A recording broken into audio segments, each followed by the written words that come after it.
This afternoon, as the Queen Mother started her tour of the East End half a century later, the warmth of the friendship between her and the East Enders was still patently going strong.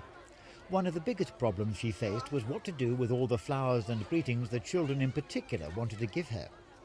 The Queen Mother's first stop on her journey today was Halsville School in Canning Town. There she unveiled a plaque in the Rose Garden in memory of those who lost their lives on September the 10th, 1940, following heavy bombing which resulted in the destruction of the school. It was a terrible tragedy that night.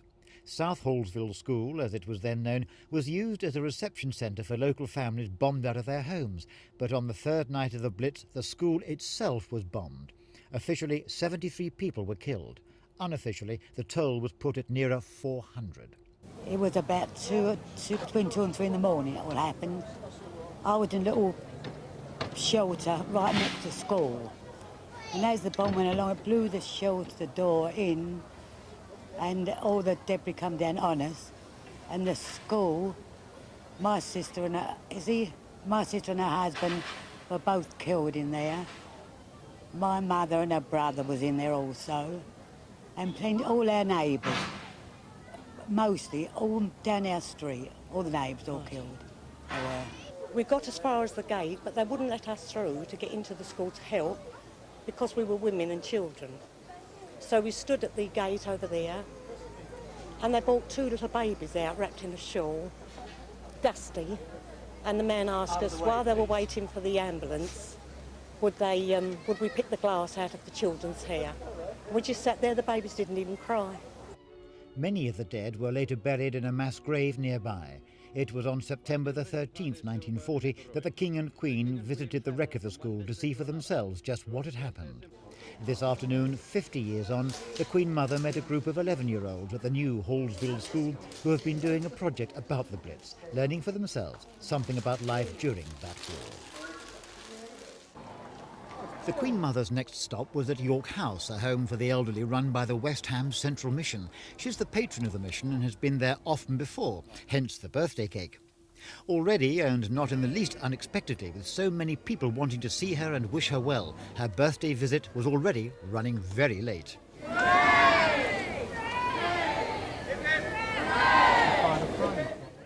And so on she went to the old Eagle Tavern in Cotton Road. She's been here before too, when it was blitzed in 1940.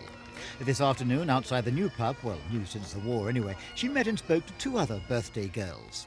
I started my conversation off with just saying to her that my birthday was on the same day as hers and that I felt very honored to meet her today and that it just made my birthday as well.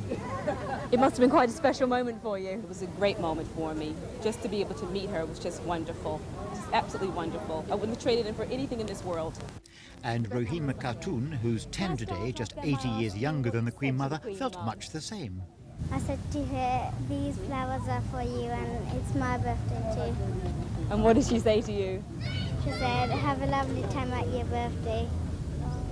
What did you think about the Queen, Mum? She's lovely and she's kind too.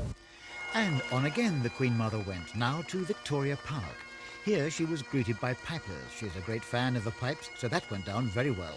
And she met another birthday girl, this one celebrating her 100th birthday. She too is a fan. I think everything's beautiful.